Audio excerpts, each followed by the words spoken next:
Mitra bisnis, Menteri Perindustrian Agus Gumiwang mengatakan tidak ada alokasi anggaran untuk subsidi 7 juta rupiah untuk pembelian motor listrik tahun depan. Padahal tahun ini mulai banyak masyarakat yang tertarik membeli motor listrik lantaran adanya subsidi tersebut. Bahkan kuota sekitar 60.000 unit untuk subsidi tahun ini sudah habis diserap masyarakat. Apa komentar Anda? Di 633-9160 atau WhatsApp call di 0816-924-924. Ya, tentu terima kasih Pak Prabowo, terima kasih Pak Gumiwang ya atas Sasmita. Ini adalah sebuah sikap yang heroik yang dilakukan oleh sebuah pemerintahan dengan cara berpikir yang benar. Karena memang subsidi itu adalah bentuk kehadiran negara bagi rakyatnya. Jadi kehadiran negara itu tidak boleh berada di hal-hal yang salah, seperti mensubsidi mobil listrik dan motor listrik. Itu kan kehadiran negara di tempat yang salah. Untuk apa gitu? Siapa yang diuntungkan dengan mensubsidi motor dan mobil listrik? Apakah ada oknum Menko atau mantan Menko atau menteri yang diuntungkan karena sanak saudaranya berbisnis litium? Karena sebenarnya kalau dibilang tujuan dari green energy itu adalah supaya udara di Indonesia lebih sehat, langit lebih hijau, itu banyak cara. Mulai dari reboisasi sampai public transport yang diperbaiki, tidak mesti mensubsidi motor listrik. Nah, oleh karena itu kita harus melihat ya setiap motif keputusan itu, apakah sekarang kan namanya kabinet merah putih, apakah demi merah putih, demi bangsa dan rakyat Indonesia, atau demi investor dari luar gitu yang dibungkus pakai big data seolah-olah untuk keperluan rakyat Indonesia. Nggak ada. Rakyat Indonesia itu butuhnya sekarang subsidi gas 3 kg, solar, pertalite, obat-obat BPJS, dan kalau bisa menurunkan harga listrik. Dengan begitu rakyat bisa hidup lebih leluasa. Karena subsidi namanya ke rakyat, ke perusahaan-perusahaan besar juga dikasih subsidi, tapi namanya insentif, tax holiday, tax insentif. Coba dilihat begitu banyak nggak insentif yang diberikan kepada investor asing atau investor besar. Kenapa ketika memberikan subsidi kepada perusahaan besar dengan nama insentif itu nggak pakai hitung-hitungan? Kenapa ke rakyat pakai hitung-hitungan yang ngasih subsidi? Bahkan harus membenturkan antara rakyat miskin, menengah, rakyat kaya, salah sasaran. Itu kan pretext yang dicari-cari untuk melogiskan penarikan subsidi. Padahal subsidi itu dibutuhkan sekali oleh rakyat Indonesia.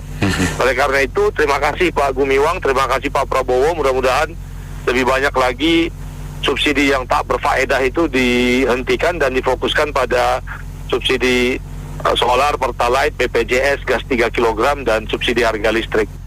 Sangat setuju sekali Pak. Memang sih sebetulnya dalam rangka penghematan energi ya, seperti mobil listrik itu salah satu aspek untuk pengurangan polusi dan untuk lingkungan ya.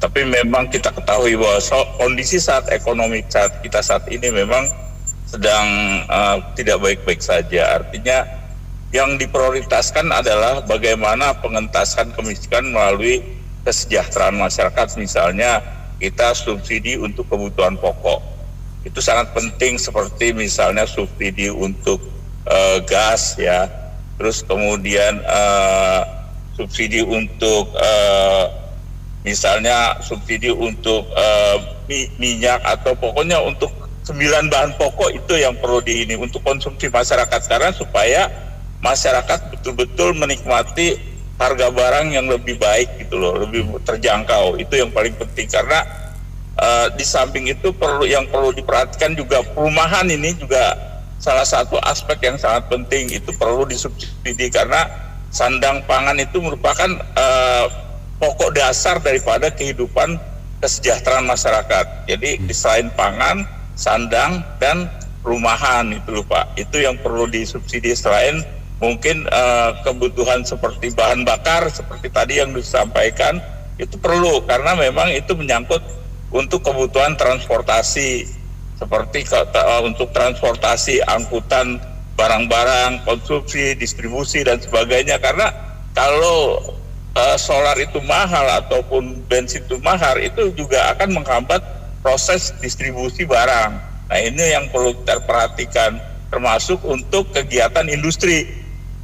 Industri dalam hal ini ya tentunya perlu ada subsidi listrik untuk kebutuhan barang-barang industri yang dibutuhkan masyarakat, karena ingin supaya kalau pabrik ini berjalan dengan baik, daya belinya bagus, terus kemudian tidak ada PHK, ini juga salah satu peningkatan pertumbuhan ekonomi juga, Pak. Tidak ada PHK, daya belinya baik, masyarakat bagus, perekonomian juga meningkat. Ini salah satu aspek penting yang perlu diperhatikan. Makanya setuju sekali fokus kita terhadap subsidi-subsidi yang memang sangat penting dibutuhkan masyarakat. Itu mungkin yang bisa saya sampaikan. Terima kasih.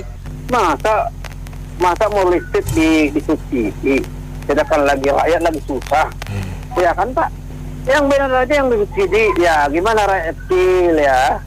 Ya istilahnya kalau rakyat kecil ini kayak kami ini ya, sandang pangan, ya itu aja subsidi yang benar-benar, yang aman, itu aja.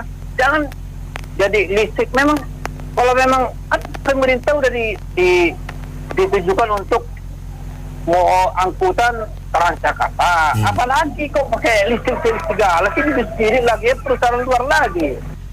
Kalau dibilang subsidi motor listrik, saya sendiri masih belum tertarik ya ke motor listrik. Jadi lebih ke motor konvensional. Jadi motor listrik ini banyak menyasar ke ojol sepertinya. Jadi ojol-ojol banyak pakai motor listrik karena ada skema dari mereka supaya mereka bisa memiliki.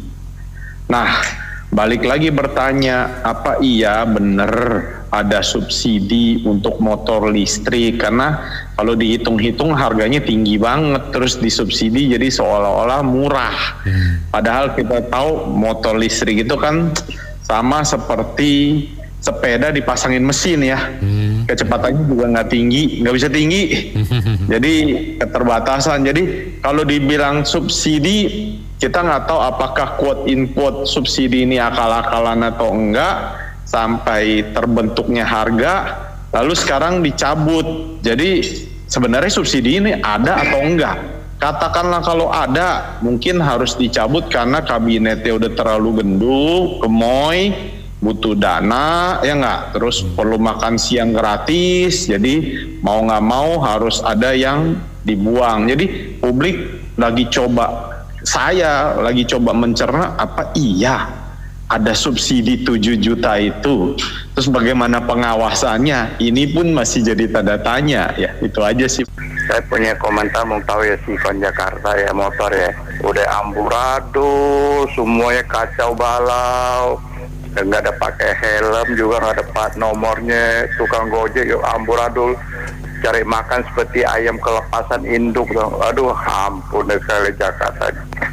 Juga polisi nggak pernah lihat hidungnya, nggak tahu deh kesalahan di mana nih. Apalagi sekarang ya, tujuan pemerintah yang baru ini saya juga ngerti maksudnya.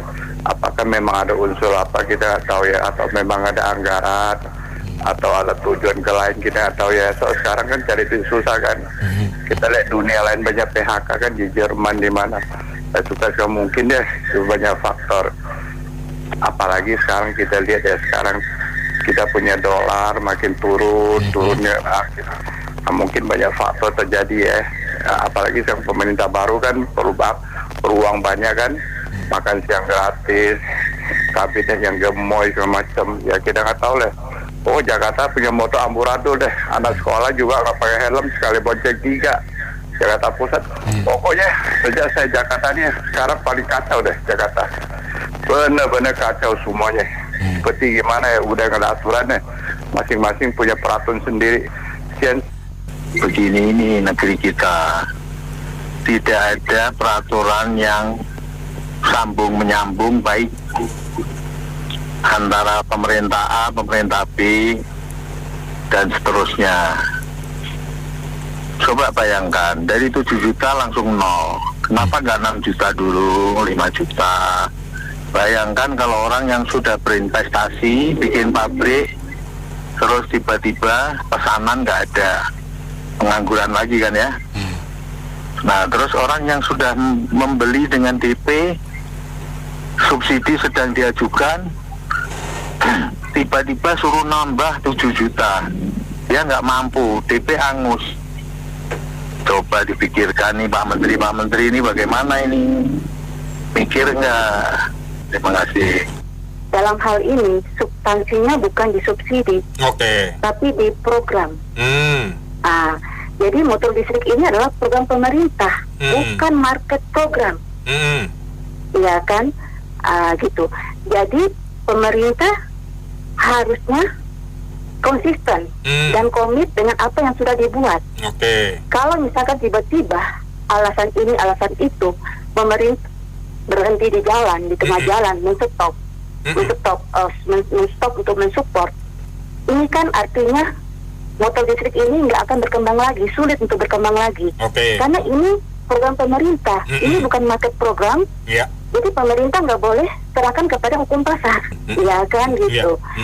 Gitu. Jadi begini ya. Jadi ini kan industri motor listrik ini kan masih prematur ya, dan melangkah, ya kan. Gitu. Seharusnya kalau memang pemerintah ingin agar ini terus berkembang, ini harus disupport terus sampai kepada titik di mana pemerintah mengatakan sudah tidak mensupport lagi sesuai dengan program yang dibuat, ya kan. Nggak selamanya kan pemerintah mensupport. Ada titik tertentu di mana pemerintah sudah nggak mensupport, tapi ini kan belum sampai kepada titik itu, ya kan. Apalagi tantangan utama dari motor listrik ini adalah baterai, ya kan. Baterai saat ini kan lagi diusahakan agar baterainya bisa turun sampai kepada harga titik keekonomian. Iya kan, ini kan artinya butuh support pemerintah sampai baterai ini berada pada titik keekonomian, gitu. Jadi yang menurut saya seperti itu, karena ini bukan market program, ini adalah program pemerintah. Kalau pemerintah stop untuk mensupport, ya kan, ini artinya sulit untuk berkembang lagi motor listrik di Indonesia, gitu. Jadi saya rasa sih itu aja. Motor itu memang industri ini, kita di Indonesia ini, saya kira emang motor ini udah terlalu banyak.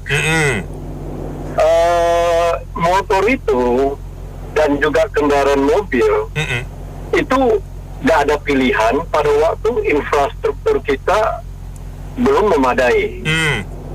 Nah, angkutan umum itu adalah prioritas utama. Harusnya. Nah, sementara motor, bro, antara motor dan nyamuk, bro, hampir sama banyak di Jakarta, bro.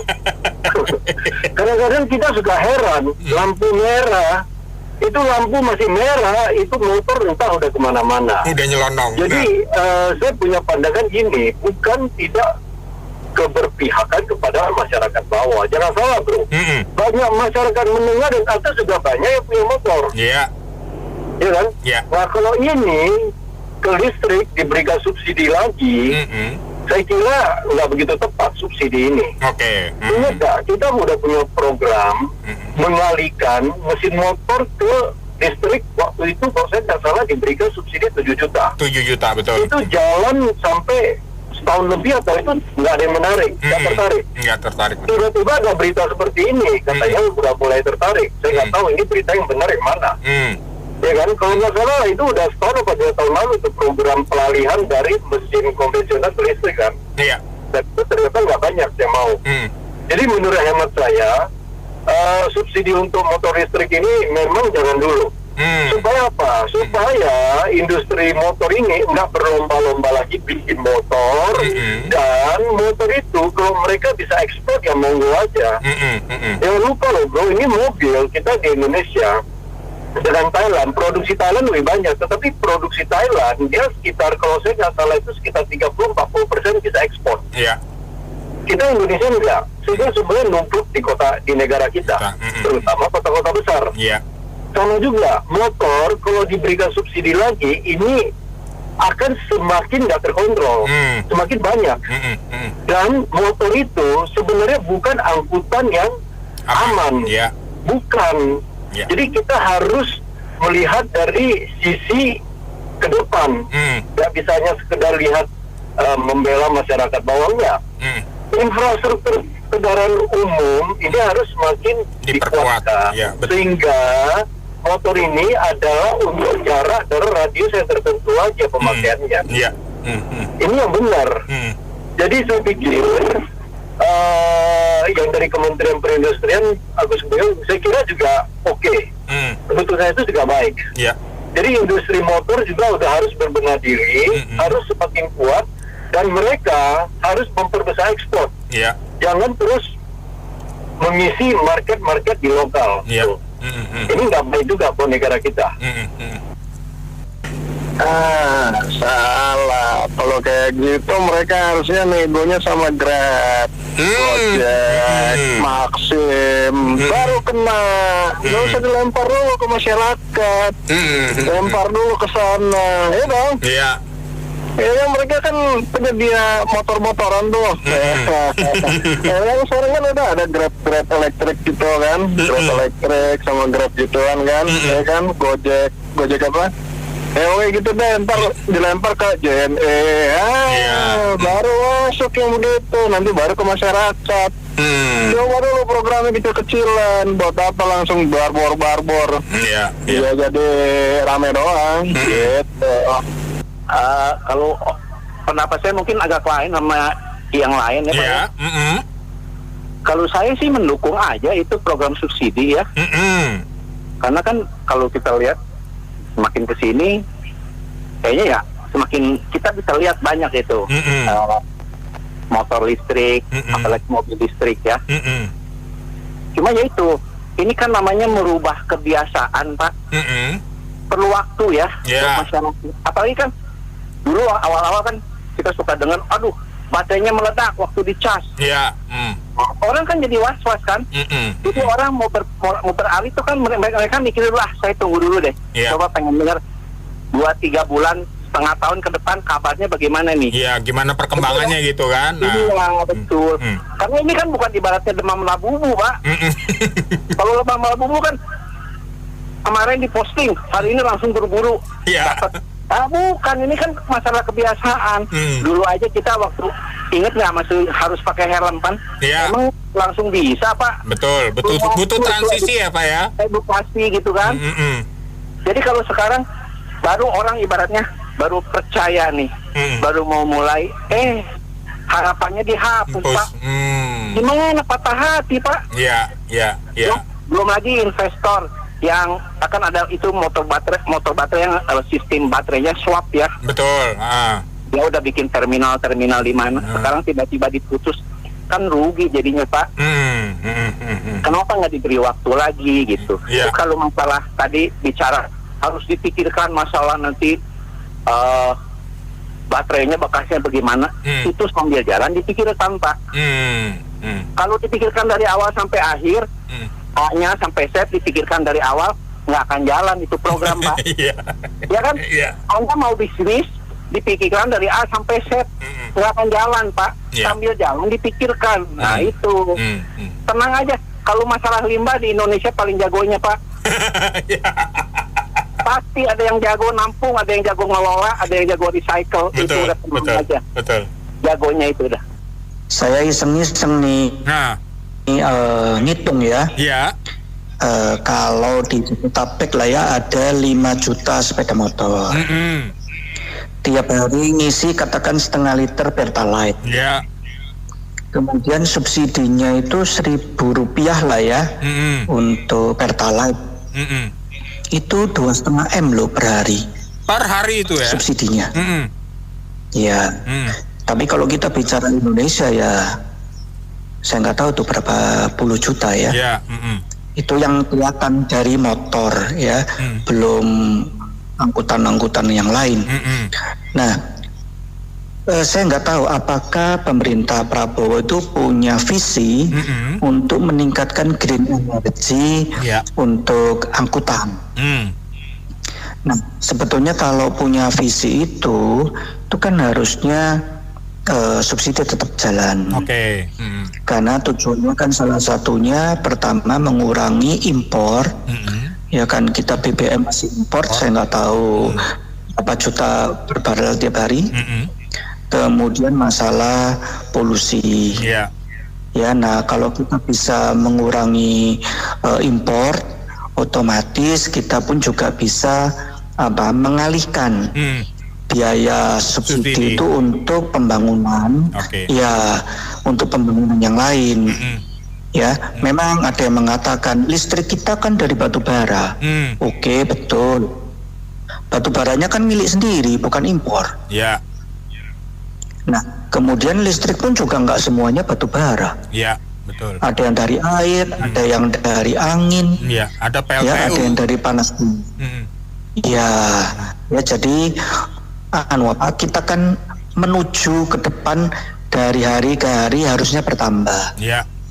Nah, harusnya memang pemerintah kalau mau menuju ke sana dengan semua risiko dan sebagainya, harusnya tetap memberikan subsidi. Ya. Mungkin tidak 3 juta, dikurangi dong. Ya. Subsidi masih, ya jangan 7 juta.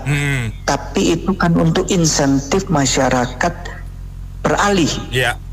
Ya, dari motor konvensional menjadi motor listrik. Ya. Nah, kalau misalnya ada kendala, semua teknologi pasti ada kendala. Ya, itu aja yang punya Boeing yang menuju ke luar angkasa aja ngadet tuh dari sana. Betul, satelitnya meledak bahkan. Iya, ya ada yang meledak katanya, ada yang nggak bisa jalan lagi. Ya saya nggak tahu tuh masalahnya apa ya. Tapi itu ya salah satu resiko dari perkembangan teknologi. Ya, apalagi kalau cuma sepeda motor, baterainya bingung mau kemana dan sebagainya, cemen lah. Ya itu kalau menurut saya seperti itu. Ya, saya harus mendukung, tapi dikurangi aja, jangan dihapus.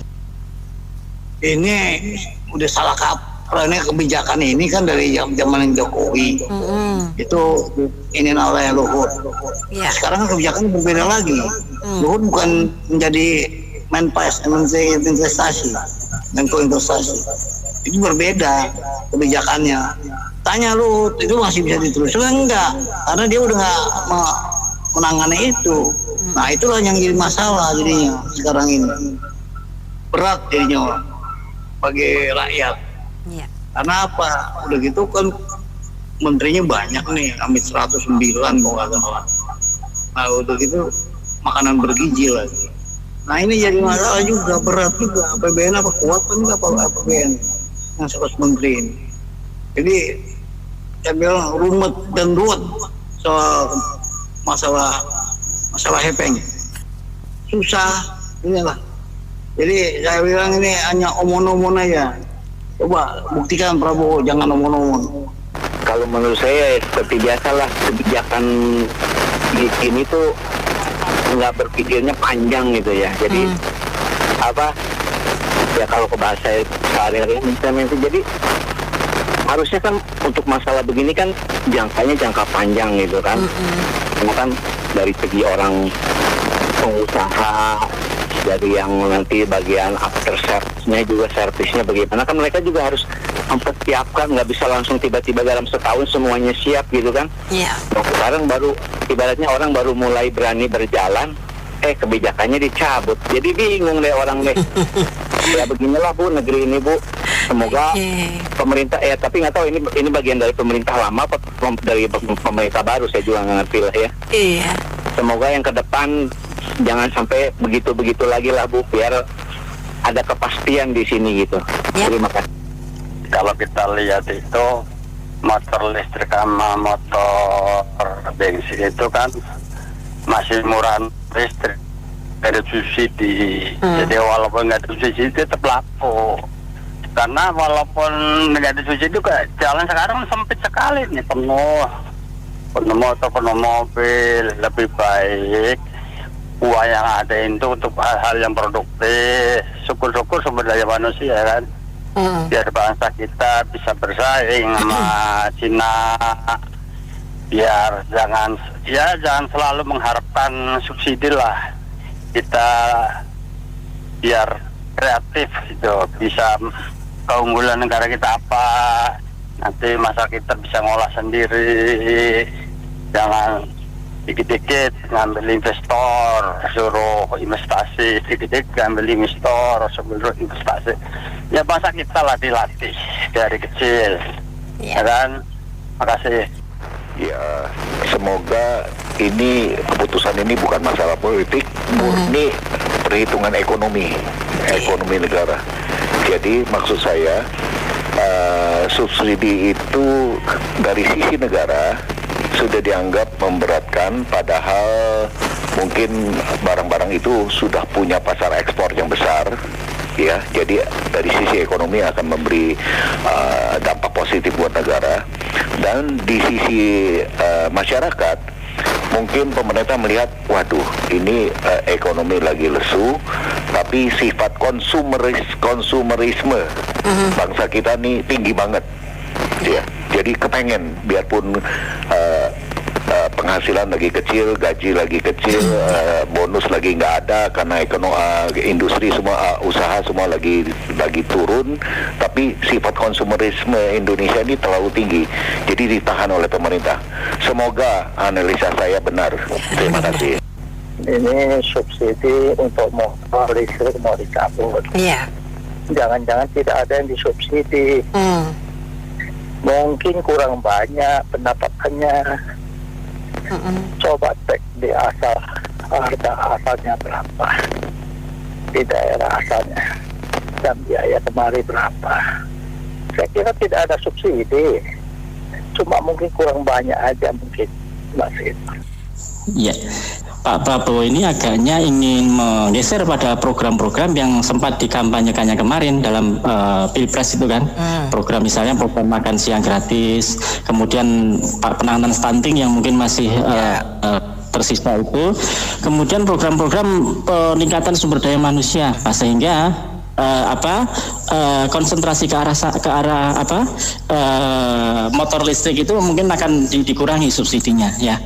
Hanya saja begini, Pak Prabowo ini basicnya pertanian, sehingga mungkin akan menggeser ya masalah subsidi energi ini pada pertanian yang energi yang berbasis pertanian, sepertinya B100 misalnya untuk diesel, kemudian Pertama Green dan yang lain-lain yang bahan bakarnya dari pertanian, misalnya tebu, kemudian kelapa sawit, singkong dan lain-lain itu. Nah, untuk sementara terkait dengan masalah motor listrik ini kan sebenarnya euforia kita ketika di Cina itu terjadi booming motor listrik, kendaraan listrik. Hanya saja ketika di Amerika mulai ada peraturan ya, di mana Amerika memberikan tarif yang tinggi untuk kendaraan listrik khususnya dari Cina, ini juga berdampak ya, sehingga mungkin Indonesia juga akan berpikir ulang untuk mengikuti jejak Cina itu. Hanya saja yang jadi masalah hari ini Mbak Nina adalah bagaimana dengan sumber daya nikel kita yang melimpah itu. Apakah kita akan tetap jual murah ke Cina atau kita gunakan untuk apa? Sebab kalau tidak terpakai itu nasibnya akan seperti batu bara itu nanti. Nah ini merupakan tantangan tersendiri buat pemerintah kita ke depan. Jangan sampai sumber daya yang melimpah yang kita punya hari ini itu kemudian kita hambur-hamburkan untuk sesuatu yang sampai tidak memperhatikan kepentingan anak cucu kita di kemudian hari. Melanjutkan lagi bahwa ini contoh bahwa pemerintah saat memutuskan sesuatu nggak mempersiapkan apa yang harus secara infrastruktur ya, udah ready dulu barulah kita jalankan program ini. Kalau dulu kita ingat ada program mobil SMK tapi kan nggak jalan juga ya, kita lihat. Terus sekarang mobil listrik. Jadi sebenarnya kasihan nanti kalau industri listrik ini nggak jalan, sementara itu yang beli kan banyak Gojek ya, yang penghasilannya kecil dan berharap mempunyai sesuatu, tapi industrinya akhirnya nggak berkembang. Karena di luar negeri sendiri kita lihat yang pertama sebelum mereka menuju listrik harusnya hybrid dulu. Jadi ada transisi, Indonesia belum siap. Kayak contoh ginilah, mampu nggak Indonesia provide listrik murah? Contohnya apa? Membangun pembangkit listrik tenaga nuklir, itu yakin murah, bersih. Sementara di kita pembangkit listriknya masih polusi. Jadi satu sisi emisinya di motor gratis, nol, bukan. Nah di listriknya dia berkontribusi membuat polusi. Nah kalau pemerintah mampu sampai ke tahap ya udah kita bangun pembangkit listrik tenaga nuklir, disiapkan satu pulau lalu dibuat itu kan bersih. Di Jepang juga sudah bikin. Kalau Indonesia sudah sampai ke tahap itu, lah kita baru bicara deh, ya nggak? Kalau mengenai polusi nikel, saya yakin satu saat nanti akan ada penemuan dari saintis yang bagaimana mengolah limbah-limbah nikel ini. Saat ini memang belum, tetapi niscaya satu saat pasti bisa diolah itu limbah nikel. Tentunya patut disayangkan ya Bu, karena kan proyek yang kita tinggal listrik itu kan yang pertama kan bisa mengurangi polusi, yang kedua kan juga bisa mengurangi pemakaian BBM kita ya. Sehingga siapa tahu bisa menghemat anggaran kita. Tapi ya mau apa lagi, kita sama-sama ngerti lah, mungkin kan era pemerintahan baru Pak Prabowo ini kan mungkin fokus dulu, boleh dibilang kalau istilah kita orang Surabaya kelimpungan untuk ngurusi makan gratis itu. Kita tahu cuma katanya satu hari 1 triliun ya. Sebenarnya ya gak apa-apa lah, supaya fokus dulu lah di kabinet Pak Prabowo ini untuk 1 hari 1 triliun untuk makan gratis. Tapi kalau misalnya sudah stable, sudah bisa terkendali, ya mungkin menurut saya perlu dipertimbangkan lagi nih untuk yang subsidi. Ya, inilah negara kita, cara mengelola, memanage negara itu nggak begitu. Ini para pejabat ini kan nggak kenal kehidupan rakyat itu seperti apa. Kuota 60.000 ya, orang kayanya banyak. Kuota 60.000 habis langsung kan. Terus sekarang di stop. Dia nggak kenal, coba lah pejabat-pejabat itu ya, dari jenderal-jenderal, menteri-menteri itu sekali-sekali mau nyoba tidur di Tambora sana bersama rakyat. Itu satu rumah ada isinya 5 keluarga, 4 keluarga. Ngobrol lah bersama mereka seminggu aja, nggak usah lama-lama. Apa yang diobrolkan mereka? Berat Mbak Nina kehidupan ini. Mereka itu kan motor kan itu subsidinya 7 juta. Harga motornya berapa? Nah, 24 juta berarti totalnya. Itu pun kalau beli cash, kalau Mbak Nana punya 17 juta, disubsidi 7 juta dapat motor listrik. Nah, berikutnya, makanya saya bilang tadi, cara manage negara ini kan selain motornya, ada SPKLU. Bagaimana kalau di jalan habis? Orang kendaraan sepeda motor itu sekarang jarak 20, 30, 50 km pun orang naik motor. Masyarakat kita itu satu ya. Kemudian yang kedua, bagaimana dengan bengkel-bengkel kalau terjadi insiden di jalan, entah mogok, entah konsleting, bagaimana spare partnya? Apa sudah menyebar? Ini kan harus dipikirkan. Jadi manajemennya itu nggak begini caranya. Saya ingat betul itu waktu pemerintah mau membagi gas itu. Meledak di sana sini gasnya itu nggak disiapkan manajemennya. Bagaimana ketika rakyat pertama dibagi kompor sama gas, tapi begitu gasnya habis belinya di mana? Kebingungan semua. Sementara kompor gasnya sudah dibuang. Kacau ini manajemennya. Itu tadi ya, setelah SPKLU kemudian bengkel, spare partnya, SDM-nya bagaimana? Berapa banyak montir-montir kita yang menguasai kendaraan listrik? Palsu, banyak pejabat-pejabat palsu. Sebagian besar tuh masyarakat Indonesia tuh masih suka dengan kendaraan BBM ya, yang pakai molis itu di jalanan bisa kita lihat paling nggak sampai dari 2% dari total populasi yang ada sih. Dan perlu diketahui juga bahwa sebenarnya pembangkit listrik di Indonesia itu ya tuh sebagian besar juga masih pakai bahan bakar fosil loh, baik itu batu bara, bumi, solar segala macam. Sedangkan yang bahan bakar bahan bakar hijau, green energi ya kayak tenaga air, tenaga surya tuh dikit banget, mungkin baru berapa ya? Tenaga surya paling cuma beberapa di perumahan daerah terpencil. Terus yang tenaga air paling hanya beberapa bendungan besar aja di Indonesia, mungkin nggak lebih dari 10% lah. Sisanya mungkin antara 75-80% itu masih tenaga fosil semuanya. Jadi memang sebaiknya sih dihentikan aja karena nggak ada gunanya juga, dan takutnya disalahgunakan juga aja. Karena kita nggak bisa ngontrol subsidi itu benar nggak untuk si kendaraan itu. Coba tahu di data aktualnya cuma 5, tapi di laporan ke pusatnya, ke bapaknya bisa. Tapi saya belum jadi pejabat, jadi masih ada rasa-rasa gitu. 7 juta itu ya mungkin ya nggak tahu bagaimana ya bagus juga sih hilangin, tapi yang penting itu beras sama itu petalit jangan naik dulu, jangan naik.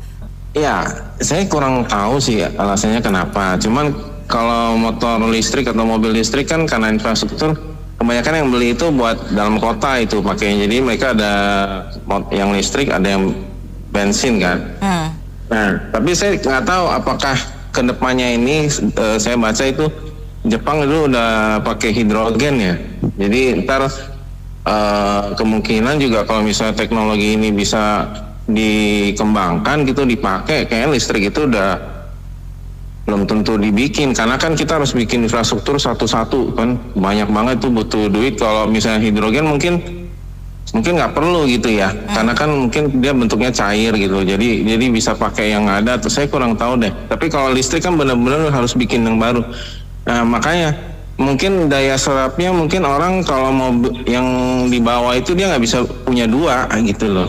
Jadi kebanyakan masih milih bensin gitu loh. Nah saya merasa sih ini kayaknya ada tindakan tapi nggak diperjelas. Kenapa nggak diterusin? Sementara yang kayak subsidi rumah itu masih tuh kan masih dilanjutin. Iya, malah ditambah 3 juta rumah kan? Iya, tapi yang bisa beli rumah siapa? Kalau bisa motor masih bisa ya. Nah, berarti subsidinya lebih bagus tuh kalau misalnya banyak yang bisa beli motor, berarti kan bensinnya subsidinya bisa berkurang, diharapkan kan begitu. Jawaban saya simpel aja sih. Masalahnya tahun depan mau ngurusin makan gratis, susu gratis gitu aja Mbak. Jadi dialihkan dananya ke situ. Terima kasih. Waduh, dihilangin subsidinya. Ya kembali lagi subsidi, mungkin Pak Prabowo tahu kan ya kondisi rakyatnya lagi kayak begini. Apalagi rakyat juga nggak mungkin kan mereka beli mobil listrik kayak begitu kalau pas-pasan aja. Karena perawatan dan pemeliharaannya dari baterainya saja sudah ketahuan. Ya, kalau misalnya mati itu bermasalah, kita tidak bisa perbaiki sama sekali. Ya, itu kita beli satu baterai sama saja beli satu motor atau satu mobil. Tidak ada jaminan garansinya kalau kerusakan baterai itu. Jadi untuk kayak begitu-gitu kan, kalau untuk yang punya uang sih gampang buat mereka. Rusak baterai apa ini, mereka tinggal beli lagi yang baru daripada mereka beli baterai baru kan. Ibaratnya buat kayak jelata yang nggak mungkin lah mereka untuk dibilang katanya penjual 60.000 itu kan bisa-bisa saja. Saya juga bisa bilang begini begitu kan, laku keras, wah ini subsidi saya akan hilangkan. Itu kan bisa-bisa pemerintah ngomong yang benar atau enggaknya kan kita nggak tahu. Kayak saya teman ojek itu banyak, itu ojek itu aja saja mereka itu setoran 50.000 Mbak per hari Mbak, make tidak make, baterainya rusak, baterainya dicas saja mereka ini lama mereka nunggunya saja. Ya kelebihannya mereka nggak ada beban buat mereka itu, mereka untuk beli saja nggak mau mereka. Jadi mereka kayak di ojek itu mereka sama aja sewa, pakai tidak pakai setoran 50.000. Kalau ada kerusakan mereka tinggal telepon, tinggal udah. Yang penting mereka sudah lapor. Jadi mereka untuk membeli kayak gitu-gituan yang listrik itu aja nggak masuk buat mereka, karena kembali lagi kalau ada kerusakan lebih baik mereka beli konvensional, motor-motor konvensional, bisa mereka dandannya sendiri, bisa mereka perbaiki sendiri. Ya kembali lagi kita lihat Pak Prabowo saja udah mengeluarkan maung.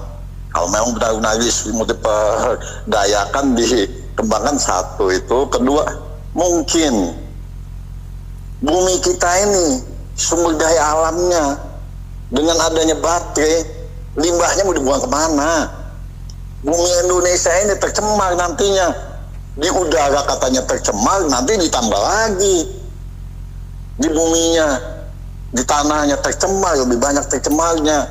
Jadi kata kuncinya, sudah adakah pengolahan limbah untuk baterai mobil listrik dengan baterai motor ini. Jangan kita ini jadi tempat limbah pembuangan baterai semuanya. Jangan kita bergaya-gaya kita bisain. Belum ada kan sampai detik ini yang mengolah limbahnya itu. Jangan kita kan jadi sampah saja di bumi kita ini. Kasihan Indonesia ini. Jadi kembali lagi saya bilang, ya semuanya segala sesuatu ini nggak usah lah kita ikut-ikutan. Kalau mau ikut-ikutan kita semuanya lengkapi dulu lah. Kasihan rakyat jelata kita memang hebat katanya, ya enggak.